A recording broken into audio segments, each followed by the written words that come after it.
इस कहानी की शुरुआत में हम राजकुमारी एलेन को देखते हैं जो अपने दोस्तों के साथ रहस्यमय क्रिएचर के ऊपर बैठकर आसमान में उड़ते हुए जा रही थी। उस क्रिएचर की आधी बॉडी टाइगर की थी और आधी बॉडी किसी पक्षी की, जिसे देखकर लग रहा था जैसे टाइगर के पंख निकल आए हो। राजकुमारी एलेन अपने दोस्तों के साथ राज्य के मार्केट और नदियों के ऊपर से उड़ते हुए तेजी से अपने महल की तरफ बढ़ रही थी।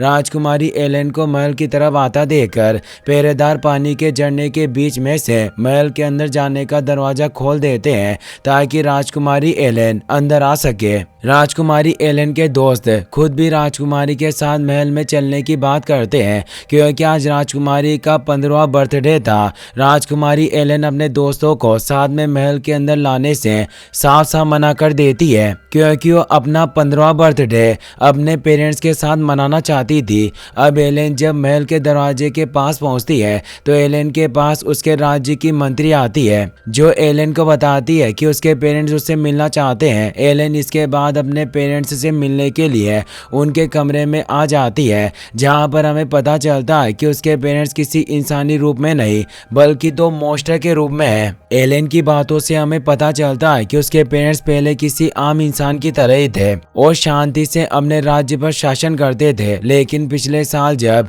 एलेन के पेरेंट्स डार्क फॉरेस्ट को एक्सप्लोर करने के लिए उसके अंदर गए तो वहां पर एक रहस्यमयी काले अंधकार ने एलेन के पेरेंट्स को अपने अंदर खींच लिया और उन दोनों को एक मॉन्स्टर में तब्दील कर दिया। तभी से एलेन के पेरेंट्स एक मॉन्स्टर के रूप में महल के अंदर रह रहे हैं। सिर्फ एलेन और महल के अंदर रहने वाले मंत्री और वर्कर्स को एलेन के पेरेंट्स के इस सच्चाई के बारे में पता था। राज्य के बाकी लोग इस सच्चाई से पूरी तरह से अनजान थे और उन्हें लगता था कि उनके रानी राजा आज भी सुरक्षित अपने महल के अंदर मौजूद है। किंग और क्वीन के मॉन्स्टर बनने के बाद एलेन को काफी मुश्किलों का सामना करना पड़ता था क्योंकि एलेन अकेले ही अपने मॉन्स्टर पेरेंट्स का ध्यान रखती थी और राज्य के सभी काम भी एलेन को ही करना पड़ते थे क्योंकि एलेन के पेरेंट्स बिल्कुल एक मॉन्स्टर की तरह बिहेव करते थे और आपस में ही लड़ते रहते थे। किंग और क्वीन के मॉन्स्टर बनने से राज्य के मंत्री भी काफी ज्यादा परेशान हो गए थे क्योंकि राज्य के जनरल और लोगों ने सालों से अपने राजा रानी को नहीं देखा था, इसीलिए वो महल के दरवाजे पर इकट्ठा होकर अपने राजा रानी से मिलने की जिद करने लगते हैं। यह देखकर राज्य के मंत्री राजकुमारी एलेन को बताते हैं कि अब वो लोगों को ज्यादा देर तक रोककर नहीं रख पाएंगे क्योंकि उन्होंने अब तक लोगों से वो सारे झूठ बोल दिए हैं जो बोले जा सकते थे, लेकिन अब राज्य के लोग अपने राजा से मिलना चाहते हैं। एलेन मंत्रियों की बात सुनकर परेशान हो गई थी क्योंकि उसे किसी भी तरह से अपने पेरेंट्स का श्राप तोड़कर उन्हें नॉर्मल इंसानी रूप में लाना था। अगर लोगों ने अपने राजा रानी को किसी मॉन्स्टर के रूप में देख लिया तो सब कुछ बर्बाद हो जाएगा। राज्य के मंत्री एलेन को बताते हैं कि उन्हें जल्द ही कुछ करना होगा क्योंकि 1 साल से अधिक समय होने के बाद भी हमें अभी तक श्राप को तोड़ने का कोई तरीका नहीं पता चला है।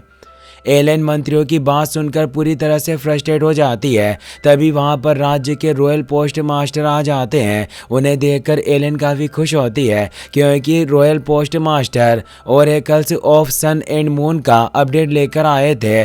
दरअसल रॉयल पोस्ट मास्टर ने oracles of sun and Moon तक मदद का मैसेज पहुंचाने के लिए अपने 8 सबसे बेस्ट बर्ड्स को भेजा था, लेकिन उन 8 बर्ड्स में से 7 बर्ड्स को स्टोन में बदल दिया गया और सिर्फ एक बर्ड ही Oracles of sun and Moon तक पहुंच पाया और उनके द्वारा भेजा मैसेज लेकर लौटा था। उस बर्ड ने अपनी चोंच में कागज का छोटा सा टुकड़ा दबाकर रखा था। एलेन जब उस छोटे से कागज के टुकड़े को खोलकर देखती है तो उस पर लिखा था कि कागज के टुकड़े के ऊपर पानी डालो। एलेन ऐसा ही करती है। पानी डालते ही वहां पर Oracles of sun and Moon appear हो जाते हैं। उनके नाम सनी और लूनो थे। वो एलेन को बताते हैं कि हम दोनों तुम्हारी मदद करने के लिए तैयार हैं, लेकिन हमें खुद देखना पड़ेगा कि आखिर तुम्हारे पेरेंट्स किस प्रकार के मॉन्स्टर में तब्दील हुए हैं क्योंकि किंग और क्वीन को देखने के बाद ही वो स्पेल्स तोड़कर उन्हें उनके असली रूप में वापस ला सकते थे। वो एलेन से कहते हैं कि हम दोनों जल्द ही महल में तुम्हारे पेरेंट्स को देखने के लिए आएंगे। इससे एलेन खुश हो जाती है क्योंकि उसे उम्मीद थी कि Oracles of sun and Moon उसके पेरेंट्स के स्पेल को तोड़कर उन्हें ठीक कर देंगे, जिससे एलेन वापस से एक नॉर्मल लाइफ जी सकेगी। वहीं दूसरी तरफ राज्य के दोनों मंत्री एलेन के मोस्टर पेरेंट्स का ध्यान रखते रखते पूरी तरीके से परेशान हो चुके थे और अब वो दोनों चाहते थे कि क्यों ना वो राज्य के लोगों से झूठ बोल दे कि उनके राजा और रानी की मृत्यु हो चुकी है। जब राज्य के लोग कुछ समय बाद इस दुख से बाहर आ जाएंगे तो राजकुमारी एलेन को राज्य की नई रानी बना दिया जाएगा। मंत्रियों ने प्लान इसलिए बनाया था क्योंकि एलेन के पेरेंट्स यानी किंग और क्वीन की सच्चाई को लोगों से ज्यादा दिनों तक छुपाकर नहीं रख पाएंगे। अब वो दोनों मंत्री अपना ये प्लान राजकुमारी एलेन को बताने के लिए जाने लगते हैं। इस दौरान राजकुमारी एलेन खुद उन दोनों के पास आती है और उन्हें बताती है कि आज Oracles of sun and Moon महल में आने वाले हैं, जो उसके पेरेंट्स को देखकर उनका स्पेल तोड़ देंगे और वो दोनों वापस से अपने असली रूप में आ जाएंगे। दोनों मंत्री इसके बाद राजकुमारी एलेन को अपना प्लान सुनाते हैं कि हम राज्य के लोगों से झूठ बोल देंगे कि उनके राजा रानी की मृत्यु हो चुकी है, जिसके बाद राजकुमारी हम आपको राज्य की नई रानी बना देंगे और आपके मोस्टर पेरेंट्स को जंगल में ले जाकर छोड़ देंगे और आप फिर कभी भी वहां अपने पेरेंट्स से जाकर मिल पाओगी। राजकुमारी एलेन मंत्रियों के इस प्लान को मानने के लिए राजी हो जाती है, लेकिन वो बताती है कि मैं ऐसा केवल तभी करूंगी जब Oracles of sun and Moon मेरे पेरेंट्स का श्राप नहीं तोड़ पाएंगे। फिर राजकुमारी एलेन अपने दोनों मंत्रियों और 2 पहरेदारों के साथ केक काटकर अपने बर्थडे को सेलिब्रेट करती है। अगले ही पल महल के अंदर एक जायंट फ्रॉग आ जाता है, जिसके मुंह खोलते ही उसके अंदर से Oracles of sun and Moon बाहर आते हैं। राजकुमारी एलेन देखती है कि Oracles of sun and Moon उस तरह नहीं दिखते जैसा कि उसने सोचा था। अब दोनों ओरेकल्स उस जायंट फ्रॉग को 5 स्टार की रेटिंग देते हैं, जिसके अंदर बैठकर वो महल तक सुरक्षित आए थे।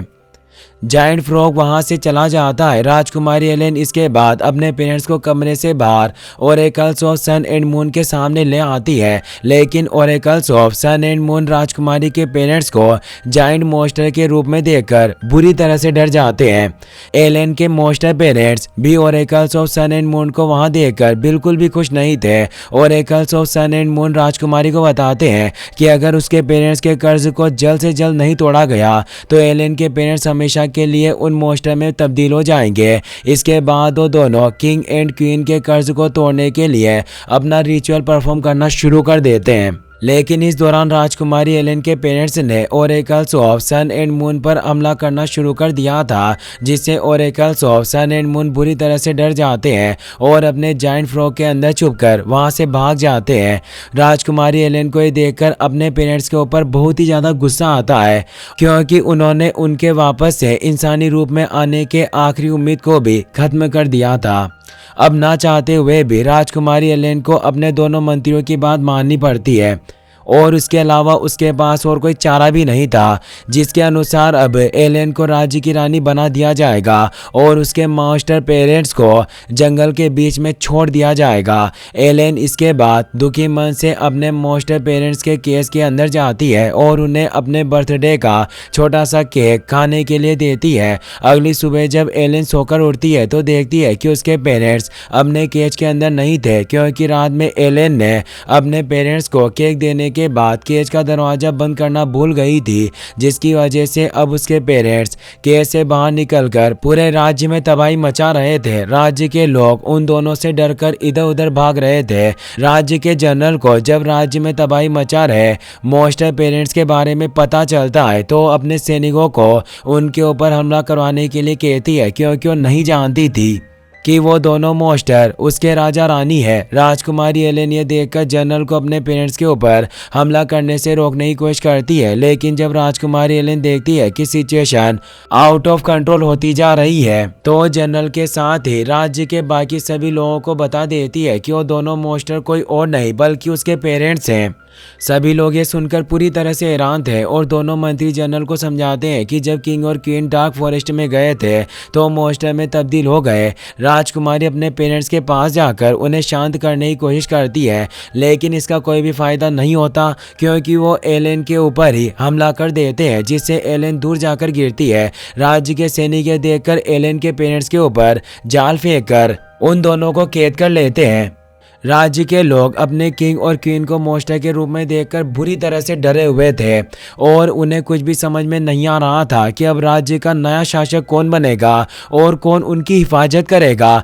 जनरल सभी को बताती है कि अब से राजकुमारी एलेन ही उनकी नई रानी होगी और राज्य के लोगों का ध्यान रखेगी। राज्य के सैनिक अब एलेन के मॉन्स्टर पेरेंट्स को दुनिया के किसी दूसरे हिस्से में भेजने का फैसला करते हैं ताकि वो दोनों फिर कभी उन्हें कोई नुकसान ना पहुंचा सके। राजकुमारी एलेन सैनिकों के इस फैसले से बिल्कुल भी खुश नहीं थी क्योंकि वो नहीं चाहती थी कि उसके पेरेंट्स को हमेशा के लिए उससे दूर भेज दिया जाए। अब एलेन को महल के अंदर oracles of sun and moon का मैजिकल लॉकेट मिलता है जिसे एक्टिवेट करने के बाद वो oracles of sun and moon से बात कर पा रही थी। Oracles of sun and moon राजकुमारी एलेन की रिक्वेस्ट पर उसकी मदद करने के लिए राजी हो जाते हैं। एलेन इसके बाद सन एंड मून के मैजिकल लॉकेट के मैजिक से अपने पेरेंट्स को केस से आज़ाद कराने में कामयाब हो जाती है। राजकुमारी एलेन मैजिकल लॉकेट की मदद से एक मैजिकल घोड़ा गाड़ी बनाती है जिसके ऊपर बैठकर वो सैनिकों से बचकर वहां से भागने लगती है। सैनिक देखकर राजकुमारी का पीछा करने लगते हैं लेकिन राजकुमारी किसी तरह बहुत मुश्किल से अपने पेरेंट्स को लेकर सैनिकों से बचते हुए डार्क फॉरेस्ट के अंदर जाने में कामयाब हो जाती है। अब एलेन जब डार्क फॉरेस्ट में अपने मॉन्स्टर पेरेंट्स के साथ oracles of sun and moon के घर पर पहुंचती है तो दोनों एलेन के पेरेंट्स को देखकर डर जाते हैं। एलेन इसके बाद oracles of sun and moon के मैजिकल लॉकेट को उन्हें वापस कर देती है। अब oracles of sun and moon Ellen को बताते हैं कि वो दोनों एलेन के पेरेंट्स का कर्ज नहीं तोड़ सकते, इसीलिए एलेन को अपने पेरेंट्स के साथ लेक ऑफ लाइट में जाना होगा जो डार्क फॉरेस्ट के माउंटेन्स में मौजूद है। साथ ही वो एलन को ये भी बताते हैं कि डार्क फॉरेस्ट काफ़ी ज़्यादा खतरनाक है क्योंकि इंसानों की बुराइयों को महसूस कर सकता है और जब भी डार्क फॉरेस्ट में कोई इंसान दुख, गुस्सा या फिर किसी के प्रति नफरत की भाव रखता है तो डार्क फॉरेस्ट की डार्क एनर्जी उसे अपने अंदर खींचकर हमेशा के लिए डार्कनेस में डुबा देती है। एलन इसके बाद अपने मॉन्स्टर पेरेंट्स के साथ लेक ऑफ लाइट की तरफ निकल पड़ती है। सफ़र के दौरान एलन जब अपने पेरेंट्स के साथ एक गुफा के अंदर से होकर गुजरती है तो गुफा के अंदर होने वाली रोशनी को देखकर बहुत खुश होती है। अब इस दौरान एलेन के पेरेंट्स एक बार फिर से एक दूसरे से लड़ना शुरू कर देते हैं। अपने पेरेंट्स को आपस में लड़ता देखकर एलेन बहुत दुखी होती है और अब उसे अपने पेरेंट्स के ऊपर गुस्सा आना शुरू हो जाता है। एलेन के गुस्से और फ्रस्ट्रेशन की वजह से वहाँ पर डार्क एनर्जी आ जाती है जो एलेन को अपने अंदर खींचना शुरू कर देती है। एलेन के मॉन्स्टर पेरेंट्स एलेन को खतरे में देखकर पहली बार अपनी पावर का इस्तेमाल करते हैं और एलेन की तरफ अपनी पॉजिटिव एनर्जी भेजकर उसे बचा लेते हैं। टनल के बाहर आकर एलेन अपने पेरेंट्स से बहुत खुश होती है क्योंकि उसके पेरेंट्स सब बातें कर पा रहे थे, लेकिन एलेन को इस बात का दुख भी था कि उसके पेरेंट्स अब उसे अपनी बेटी के रूप में नहीं पहचान रहे थे। वहीं दूसरी तरफ जनरल लगातार एलेन का पता लगाने की कोशिश कर रही थी। इसके बाद हम एलेन को देखते हैं जो अपने पेरेंट्स के साथ अपने सफ़र को जारी रखती है और जल्दी वो एक रेगिस्तानी इलाके में पहुंच जाती है। रेगिस्तान में एलेन लगातार अंदर की तरफ धंसते जा रही थी, इसीलिए एलेन और उसके पेरेंट्स पत्थर के ऊपर खड़ा होकर खुद को सुरक्षित करते हैं और एक सुरक्षित रास्ता ढूंढने की कोशिश करने लगते हैं। अब एलेन के पेरेंट्स के बीच में एक बार फिर से आर्ग्यूमेंट्स होना शुरू हो जाता है जिसकी वजह से डार्क एनर्जी लगातार उनकी तरफ बढ़ रही थी। अब वहां पर जनरल भी अपने सैनिकों के साथ आ गई थी। जनरल अपने सैनिकों के साथ एलेन के मॉन्स्टर पेरेंट्स को पकड़ने के लिए उनकी तरफ आगे बढ़ती है और वहीं दूसरी तरफ डार्क एनर्जी भी लगातार एलेन और उसके पेरेंट्स की तरफ बढ़ रही थी। एलेन ये देखकर आपस में झगड़ते हुए अपने पेरेंट्स को एक चिड़िया की जान बचाने के लिए कहती है। एलेन इसके बाद किसी तरह अपने पेरेंट्स की मदद से उस बेबी बर्ड की जान बचाने में कामयाब हो जाती है। एलेन और उसके पेरेंट्स के इस पॉजिटिव और अच्छे काम की वजह से डार्क एनर्जी वहां से वापस लौट जाती है। जनरल अपने सैनिकों के साथ अब भी एलेन के मॉन्स्टर पेरेंट्स को पकड़ने के लिए तेजी से उनकी तरफ बढ़ रही थी। एलेन के फादर ये देखकर अपनी शक्तियों का इस्तेमाल करते हैं और वहां पर रेत का एक तूफान बना देते हैं जिसकी वजह से कुछ भी दिखाई न देने पर सैनिक रास्ता भूल जाते हैं। एलेन अपने पेरेंट्स के साथ सफ़र को जारी रखती है और जल्दी वो उस माउंटेन के टॉप पर पहुंच जाती है। जहाँ पर बहुत सारे मैजिकल और खूबसूरत जानवर रहा करते थे। वहाँ की खूबसूरती को देखकर एलन पूरी तरह से हैरान थी। अब एलन के मोस्टर पेरेंट्स को भी याद आ जाता है कि वास्तव में वो दोनों किंग और क्वीन है और एलन उनकी बेटी है। अपनी याददाश्त वापस आने के बाद वो दोनों खुशी खुशी एलन से मिलते हैं और एलन भी उनसे मिलकर बहुत खुश होती है। अब एलन और उसके पेरेंट्स को सामने के माउंटेन पर लेक ऑफ लाइट भी साफ साफ दिखाई दे रहा था, जिसके बाद वो तीनों तेजी से उस माउंटेन की तरफ भागना शुरू कर देते हैं। लेक ऑफ लाइट के पास पहुंचने पर लेक ऑफ लाइट एलन के पेरेंट्स को दिखाती है कि किस प्रकार डार्क फॉरेस्ट में वो दोनों आपस में ही लड़ने लगे थे, जिसकी वजह से डार्क फॉरेस्ट की डार्क एनर्जी ने उन दोनों को अपने अंदर खींच लिया और उन्हें मोस्टर में बदल दिया। अब एलन के पेरेंट्स लेक ऑफ लाइट के अंदर जाकर अपने कर्ज को खत्म करने से साफ साफ मना कर देते हैं, क्योंकि अब वो दोनों नॉर्मल होने के बाद एक दूसरे के साथ नहीं रहना चाहते थे। एलन ये देखकर बहुत गुस्सा होती है, क्योंकि उसने जिनके लिए ये सब किया था अब वो एक साथ नहीं रहना चाहते थे। एलन के गुस्सा होने की वजह से अब डार्क एनर्जी भी तेजी से एलन की तरफ बढ़ने लगती है।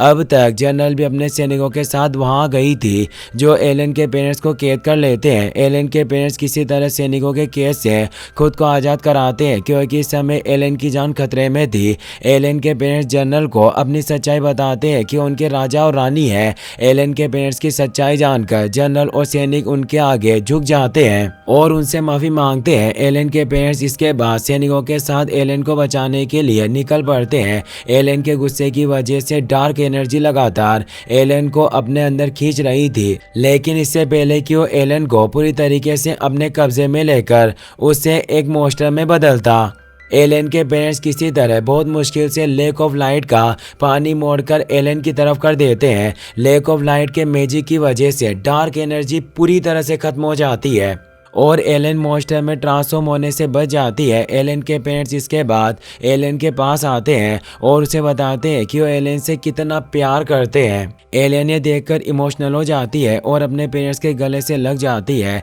इसके बाद एलन और उसके पेरेंट्स साथ में एक गाना गाते हैं। एलन और उसके पेरेंट्स का प्यार एलन के पेरेंट्स के कर्ज को पूरी तरीके से खत्म कर देती है और वो दोनों अपने वास्तविक रूप में आ जाते हैं। इसके बाद हम एक साल बाद का समय देखते हैं, जहाँ पर एलन अब पहले की तरह एक नॉर्मल लाइफ जी रही थी और एलन के पेरेंट्स किंगडम के रूलर के तौर पर अपना काम कर रहे थे। एलन अब खुशी से अपना बर्थडे अपने महल में पेरेंट्स और दोस्तों के साथ मनाती है। एलन के बर्थडे में oracle of sun and moon भी आए हुए थे, जो एलन के बहादुरी को देखते हुए उसकी तारीफ करते हैं। एलन के पेरेंट्स अब एलन को इजाज़त देते हैं कि वो अपने दोस्तों के साथ जहाँ भी चाहे वहाँ जा सकते हैं। एलन अपनी लाइफ में अब काफ़ी खुश थी और इसी के साथ यह मूवी यहीं पर ख़त्म हो जाती है। Do subscribe. Thanks for watching.